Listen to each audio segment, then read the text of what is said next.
Good evening, Merry Christmas Eve, and Happy Tuesday, of course. Glad to be on tonight. It's actually a very sacred night, and there's a lot of really good potential tonight for a shift. And the reason is because we are in right now, well, first of all, it's Christmas Eve and everything that stands for. The times we are in are really unprecedented. There's an amazing potential. And to be honest, there's amazing potential either for the good or the bad. So I'm going to try to move in prayer tonight and do some prophetic intercession to try to help that shift be to the good. And God is showering us and giving us just the right conditions for to have very powerful, effective prayers and to call things forth with our words. Because we are in high geomagnetic activity right now. Tonight, and then tomorrow for Christmas and the following day. So for a few days for sure, possibly more. We have some very active sunspots, meaning areas on the sun that are causing big eruptions and solar flares. We have a glancing blow will be coming towards Earth, meaning that there can be a break in the Earth's field and atmosphere where these solar winds can come in with all these electrical particles, electrons or protons. I believe electrons are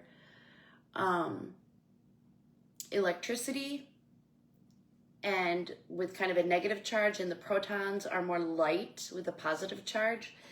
And because we are such electromagnetic creatures, our heart field radiates electromagnetic field. Our nervous system, our autonomic nervous system, operates on electric synapses, and we are all connected through that invisible field, invisible to the eye, but still very much tangible and real. Just like electricity, you can't see it, but it's real, it's there.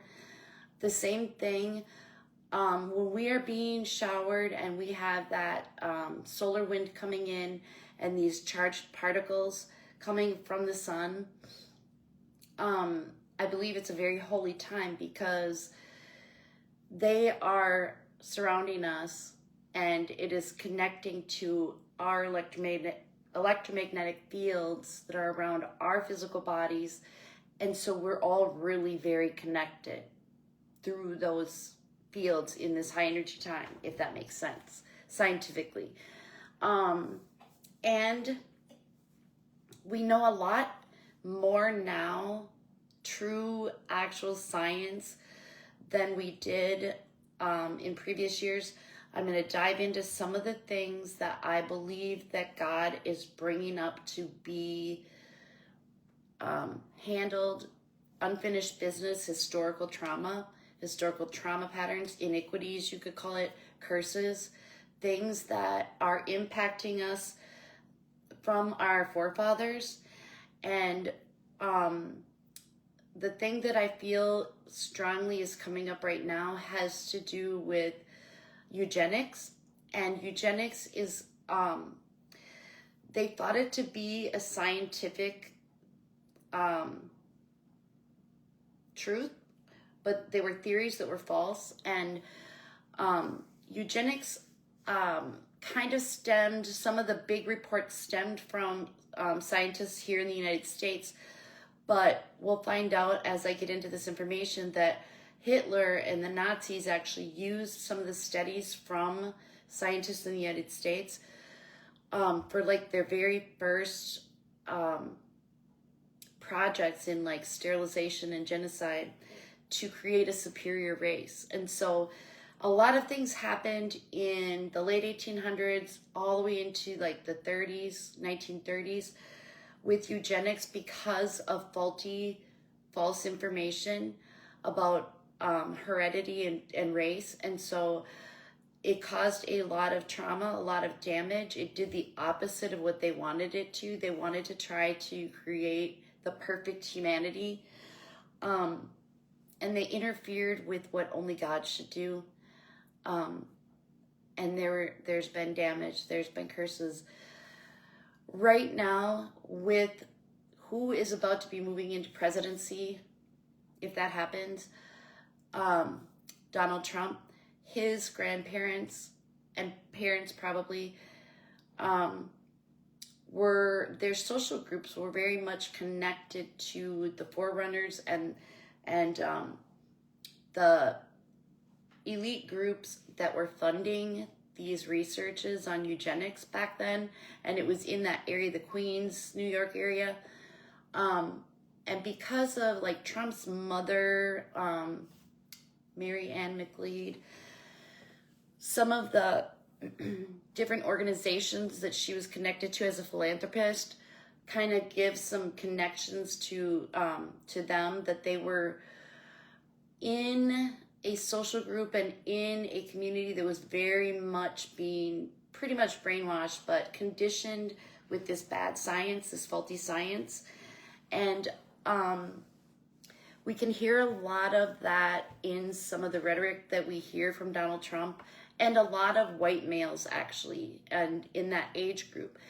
And it's because the grandparents and the parents were living during a time, especially in the upper class, the higher class, in a time where they were researching this and putting out a lot of information on this, and actually doing things in creating laws around this, sterilization laws, and so a lot of that mindset and that thinking and that biased belief system would have been something that Donald Trump would have been raised around and raised hearing quite a bit of.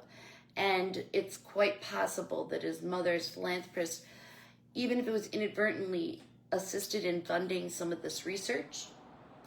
And so the damage to, they were trying to improve genetics, but trauma is what really harms it causes epigenetic tags on our DNA. Not to say the genes are different, but there's tags and imprints from traumatic memories. When there are traumatic situations, traumatic events, and any time the government is playing God and doing things that only God should be doing, there's going to be trauma, there's going to be abuse, violence, damage. There was genocide.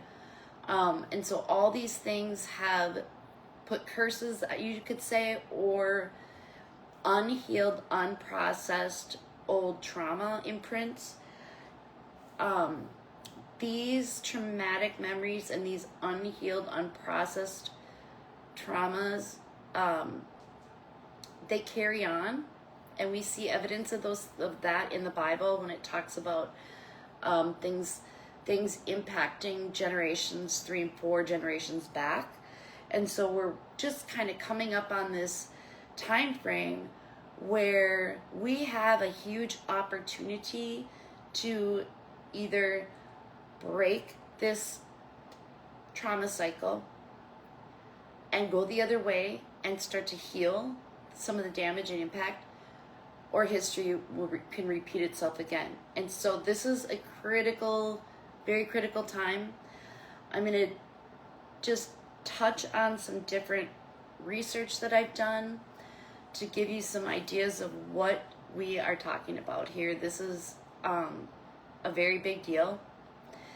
So I'm going to start out talking about Donald Trump, the president-elect, that's incoming president. His grandfather, Frederick Trump, when he was German descent. When he first came into the States, well, I think it was actually the Yukon area in Canada,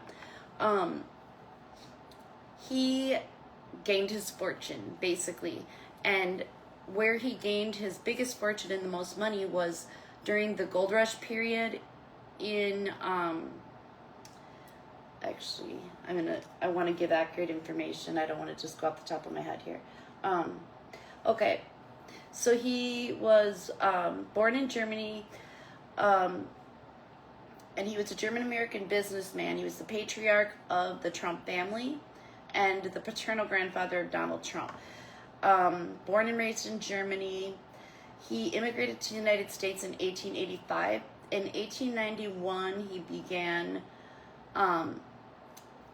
dealing in real estate in Seattle. And so then during the Klondike Gold Rush, this is when he moved to Yukon in Canada, to where the miners were in Whitehorse, and he had a restaurant and a brothel. So he was actually like a pimp, pretty much. He provided, I just read this from Wikipedia, but some of the other research that I was doing, it talked about him basically saying he saw an opportunity to provide a man's need for a woman's company. And that was a very common thing back then. Remember my live stream, I believe it was a week ago, talking about harems and concubines. Women were very much seen as property and something to use, like goods, something a man could use. So we see here that Trump's grandfather, their fortune actually started in this brothel and restaurant brothel during the gold mine period. So he was basically exploiting women, sex trafficking, for financial gain. I'm going to jump ahead and make a slight connection here too, because we know that things happen generationally in family lines. I've talked about this in the past. I'm very open about this, but when I was a teenager, I had run away from home and I was sex trafficked from 14 to 17. During that period, I was taken to New York by a pimp and was working in different private circles in New York, Philadelphia, New Jersey, and then we went into Atlantic City. The man who was sex trafficking me had women that did sex work in the Trump casino, and I believe it was known by Trump that these women were in there working. They were high class. I was being groomed. I was brought there and I was shown, and I was being taught how it works working in there as a sex worker. And my 18th birthday, that is where I was going to be, because you had to be 18 to be in a casino.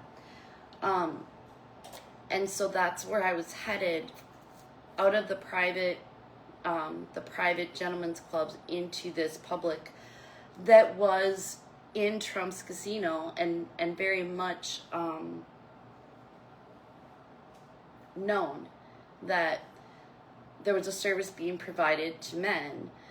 And so that to me is like a big connection of something that their fortune in their family began through a brothel, through the exploitation of women. When I was there, this is obviously in the mid-'80s.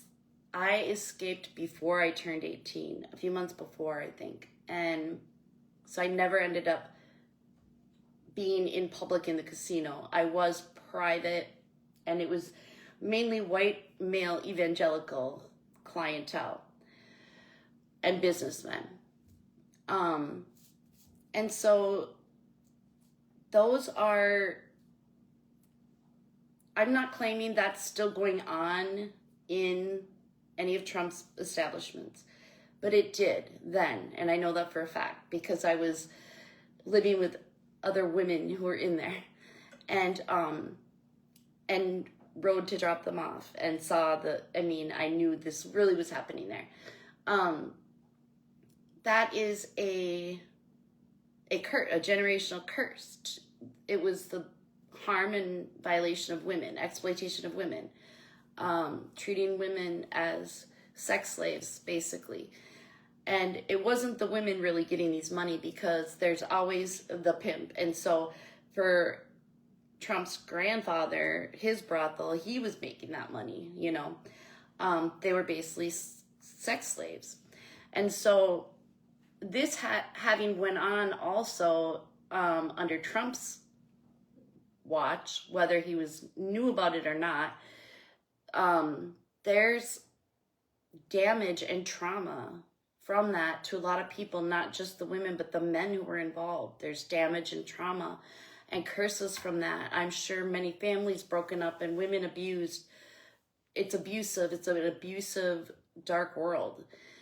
And so those are things that are in the whole Trump history. Like where that money started from is dirty and bad. So, and I'm not saying this in a way like slamming Trump or ripping on Trump. I'm just saying he is going to be moving into a presidency. He could have the opportunity to break these trauma cycles of that. He will have a very big voice to be able to speak out on some of these things and right some wrongs as far as those things. He could assist and pioneer healing some of this historical trauma. Or he could continue in the ways of his grandfather and father and in that sexist, oppressive, abusive ideas towards women. He could, though, and I believe he has some people in his circle and around him who hopefully could bring the true Christ message, the true message of Jesus, and share this video, because I would love for this to just make its way to exactly who needs to hear it, because we have great opportunities. And that piece of things, that's a very big deal. But the next thing I'm going to talk about is even more of a big deal that is terrifying to think of repeating. So I'm going to get into this. The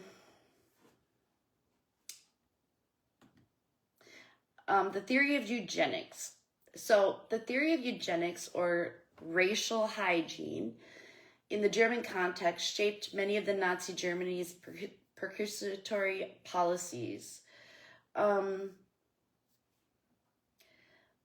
I want to go into the beginning of this, because this stems in the United States. It was Francis Galton, who was the cousin of Charles Darwin, he was a very famous scientist. But his work, his cousin actually misunderstood Darwin's work and took it to a whole nother level. And so in 1883, he coined the term eugenics. And he was basically advocating that society should promote the marriage of what he felt were the fittest individuals. And he thought that it could be done by providing monetary incentives. Shortly thereafter, many intellectuals, and this is where I believe there's connections because of the time frame and the area, and with Trump's grandparents, Elizabeth Christ,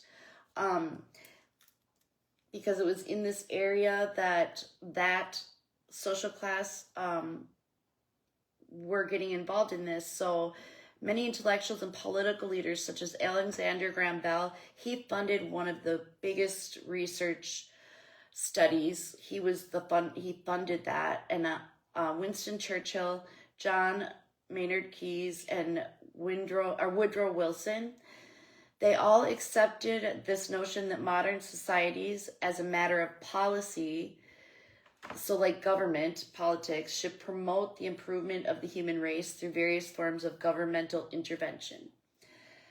While initially this desire was manifested as the promotion of selective breeding,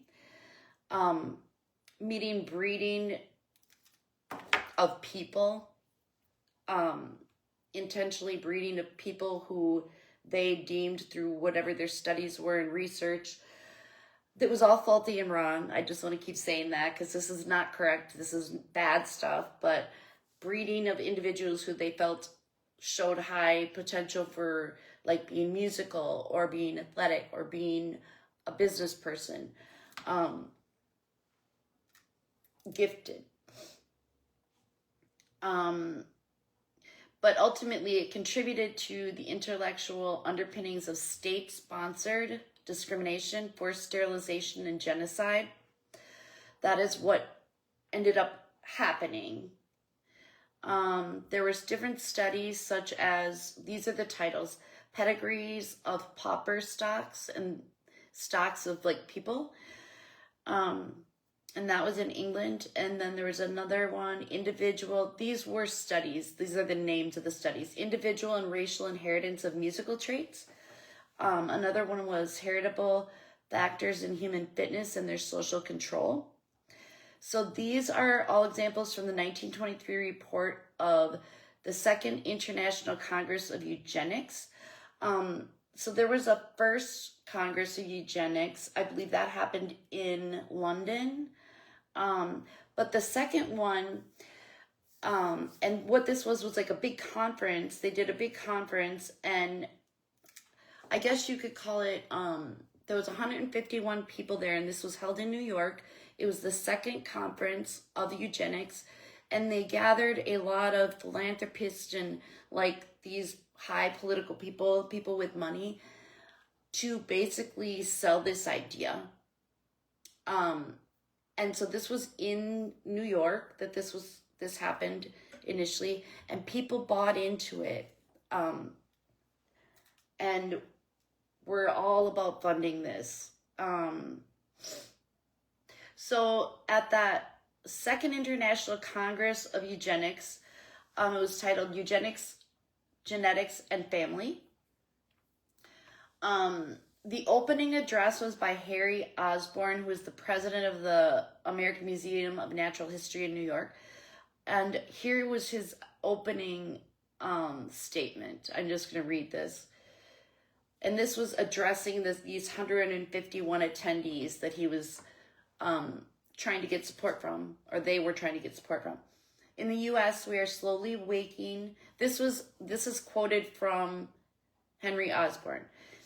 In the U.S., we are slowly waking to the consciousness that education and environment do not fundamentally alter racial values. Meaning good genetics is what he's talking about. We are engaged in a serious struggle to maintain our historic Republican institutions through barring the entrance of those unfit to share in the duties and responsibilities of our well-founded government. In the matter of racial virtues, my opinion is that from biological principle, there's little promise in the melting pot theory.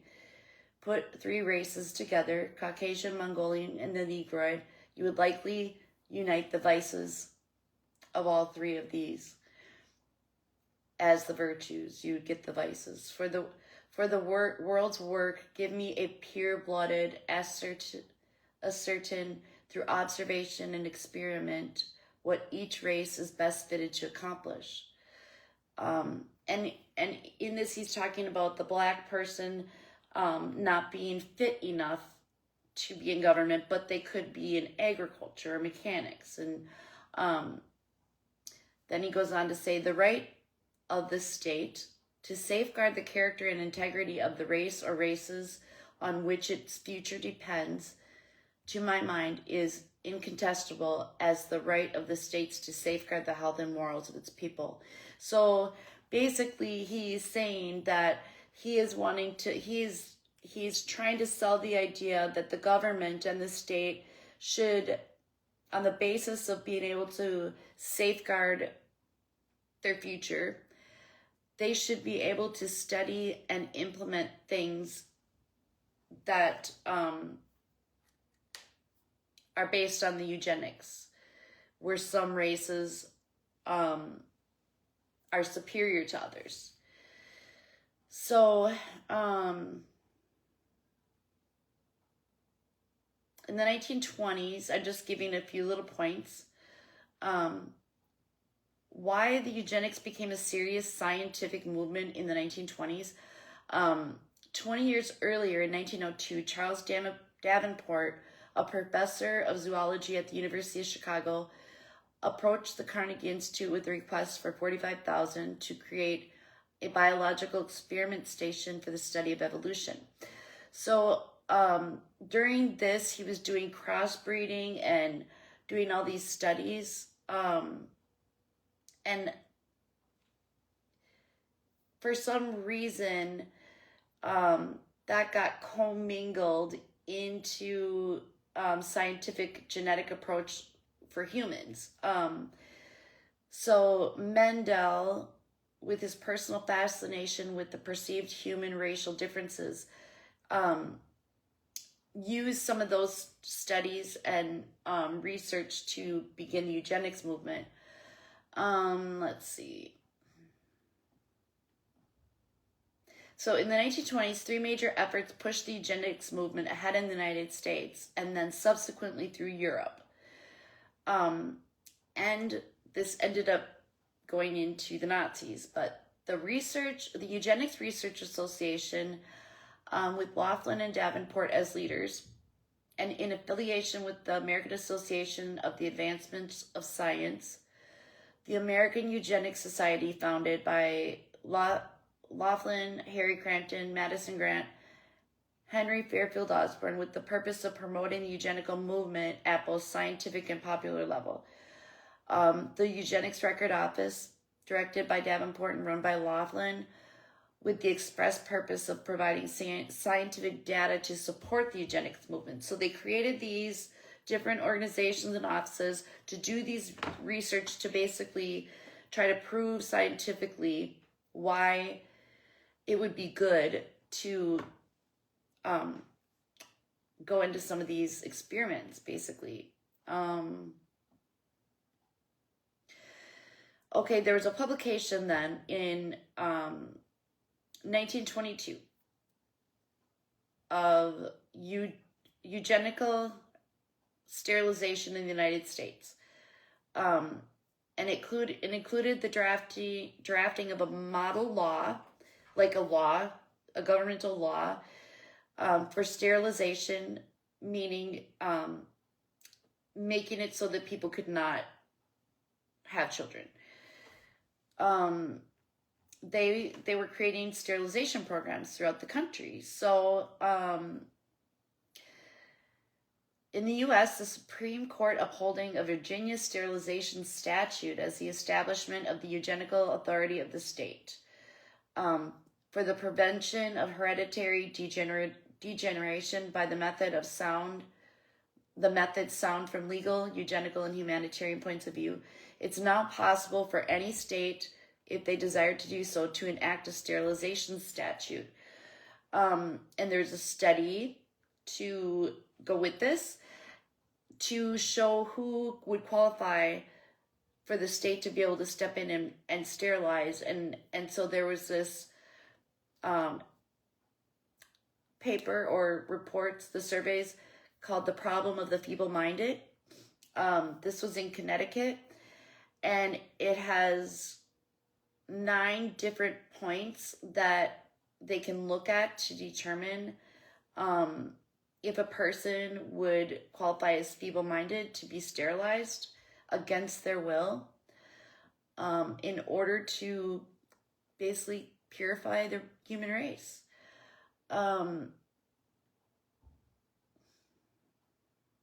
Okay, so the Nazi efforts were bolstered by these published works of American eugenics movement.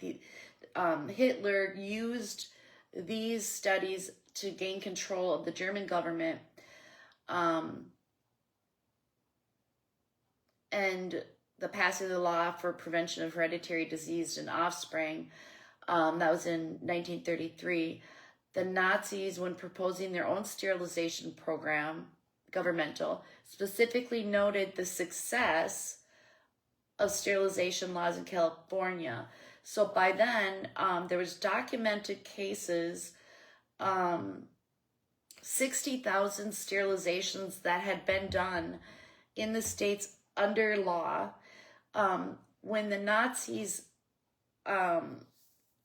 put this into law, they sterilized between 360,000 and 375,000 people. And that is linked to the United States eugenics program specifically. That is all I'm going to really say about that. But they had also created an association called American Breeders Association. And this was about breeding people. It was a scientific organization, the first scientific organization in the U.S. to recognize the importance of Mendel's laws to support eugenics research. These things were done at the University of Missouri. By 1914, the organization had changed their name from the American Breeders Association to the American Genetic Association. And the American Breeders magazine ended up changing names to the Journal of Heredity. But the goal, so I'm just going to read this paragraph. This is from the Library of Missouri. It's in the University of Missouri Library that I'm reading this article from. On display, there's some pictures, and they show the first issues of these publications. Professor Mumford served as chairman of Breeding Horses Hybrid Committee, and he was he was a chair on that eugenics. In the first issue published under the new name, Alexander Graham Bell, who would later serve as honorary president for the Second International Genetics Congress in 1921, contributed to an article called How to Improve the Human Race. And that article influenced many people. So Alexander Graham Bell had he has some influence. He had influence in this. And these are people, like, he created the telephone. And so, well, there's a lot of good things and good inventions, good science and blessings. There are curses, and there's a lot of people involved that have been involved that were forefathers and ancestors that were involved in these things that did great harm. And so we, at this time in history, we are being called, as God is bringing these things up, to reconcile and break trauma cycles, not keep repeating history. And there's ways to do that. So as things come to light about what's in our own family line, our own generational family lines, but also what's in our connected historical family lines, because our grandparents and their parents were involved in these things. Many of them were involved in these types of things. And so we're being called to shift and break these things so that history quits repeating. Even like the book of Revelation, we know it ends good. The book of Revelation's prophecy, there's all these things and it ends good. But I truly believe that we have a lot more power to keep repeating trauma cycles and historical trauma cycles. But I believe that we are a generation being called to stop it and get to that good ending. Break these really big curses. So I want to pray into that.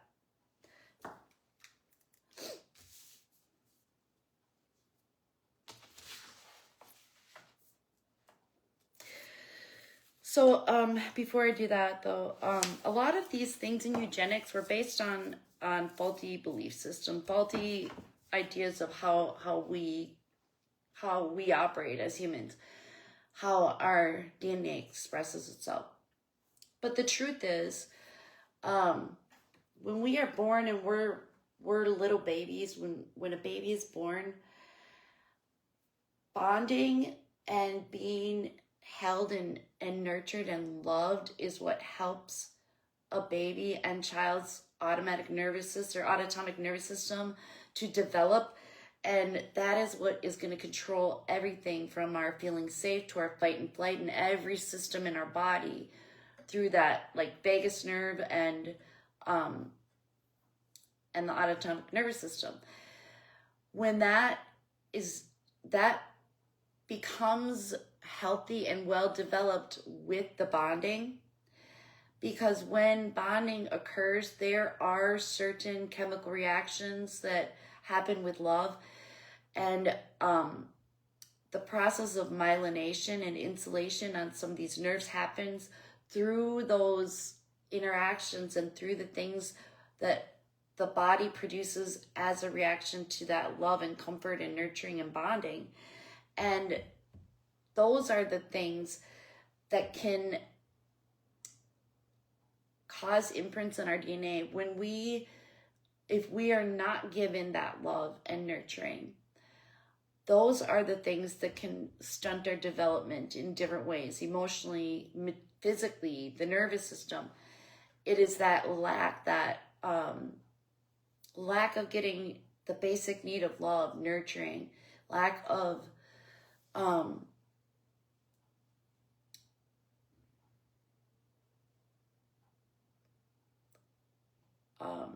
I'm trying to think of the word. Being neglected, basically. Being neglected from what you need. Those are the things that either help us to thrive or not, where we are stunted and go in survival. Those are the things that impact. It's not about if you have the perfect male who is musically gifted and the perfect female who is beautiful and all these things, and you breed them, you're automatically going to have a great child. If that child is neglected and not loved and cared for and given all the things it needs to properly develop, that's going to create the opposite effect of what was intended.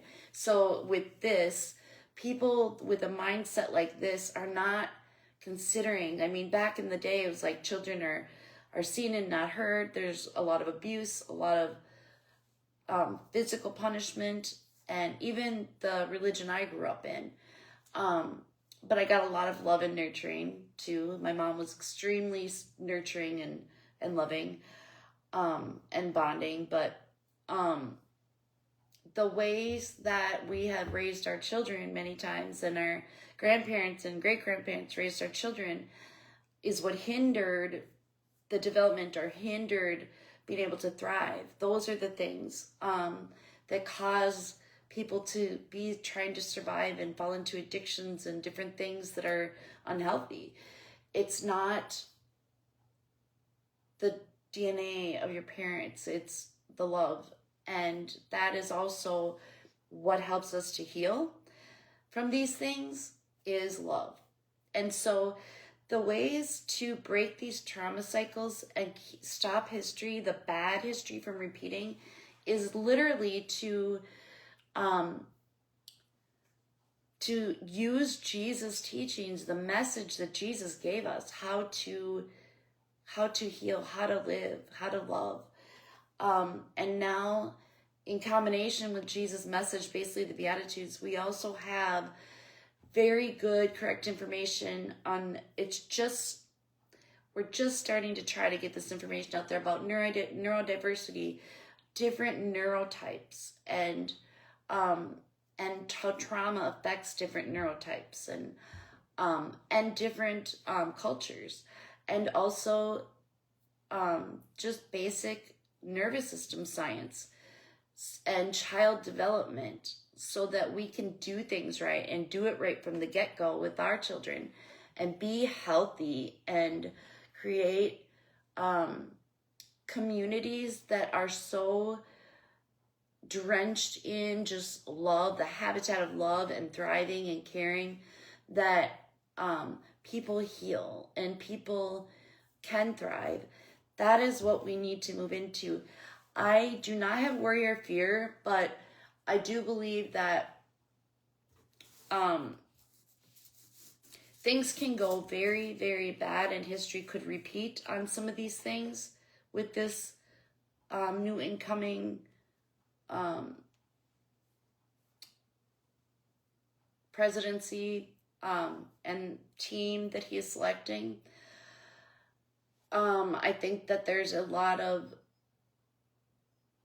generational and historical abuse and trauma in the history of some of the people that are being chosen to come into office, that could be used for good, to create a good shift. Or it could be that these old conditioning and biases and that they get repeated. So either way, no matter what happens in the presidency, we the people have the power to do these things.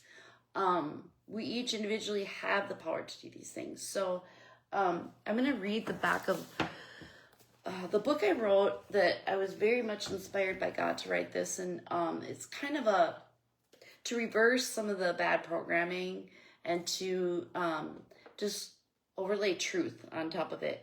But it's called Remembering Beautiful You, and it's 111 days of sacred healing. So each day there's a meditation to activate like that innate remembrance of our God-given true DNA blueprint. I published this in 2020 against the will and without being given the blessing of my then clergy husband in church, and was very much attacked for it.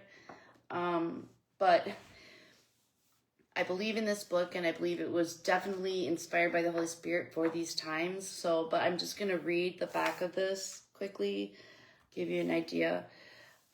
Because I'm going to, starting on Thursday, I'm going to start diving into a little bit of this, and keep trying to give more information and ideas of things that we can do to not repeat old trauma patterns. But it says, this book is a tool to help facilitate the healing and restoration process that ultimately God brings forth. A sacred healing means God is guiding the process. We are living in amazing times as God is dismantling all destructive programming imposed on the minds of humanity.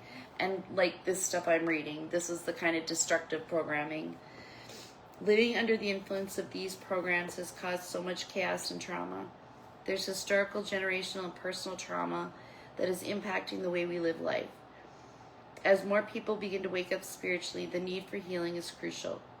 These deep-seated programs that keep us in bondage must be recognized, confessed, so that our God-given true nature can emerge. We are beings of God's love and light. Anything not aligned with God's love is against the intended design of humanity, and therefore will cause discord. Just like a fish must live in water according to its nature, we need to live according to the nature God designed for us. And that nature is love. It's love. We thrive in that. So I am going to go in prayer and call some things forth for us. I want to make sure I didn't miss anything that I wanted to talk about.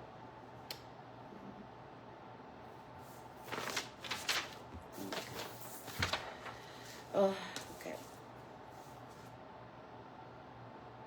Okay, that's that. So I'm going to go in prayer. Father God, I just thank you so much for insight and inspiration. So many people that are doing just really good work right now to break trauma patterns and trauma cycles that have been within the churches, within the government, within our family lines. I just, right now, Father, I just ask that you just inspire us, each of us individually, to look within and just do an inventory and see where we may be living into like old programming that's faulty.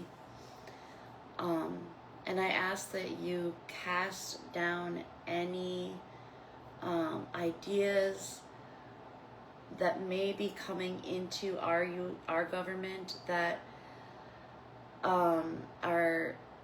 have anything to do with these old historical abuses, anything that even remotely resembles eugenics and racial discrimination and the discrimination of women, anything that sees anyone as superior than another, any ideas to abuse power in that way, any ideas of playing God and doing things that are out of bounds that may be coming into the government. I just ask that you cast down and cast out any and all ideas before they could ever manifest anything.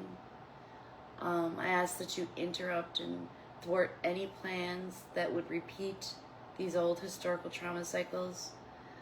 I ask that you assign mighty angels to guide and interrupt what needs interrupting, prevent anything that is going to cause more harm and more trauma, and inspire ideas that are going to help us to break these trauma patterns and move into healthy culture that can thrive. And I ask that you just keep angels on assignment, and we just give permission for the angels to operate on our behalf to break generational and historical, even personal trauma cycles, and reconcile and make reparations for the old.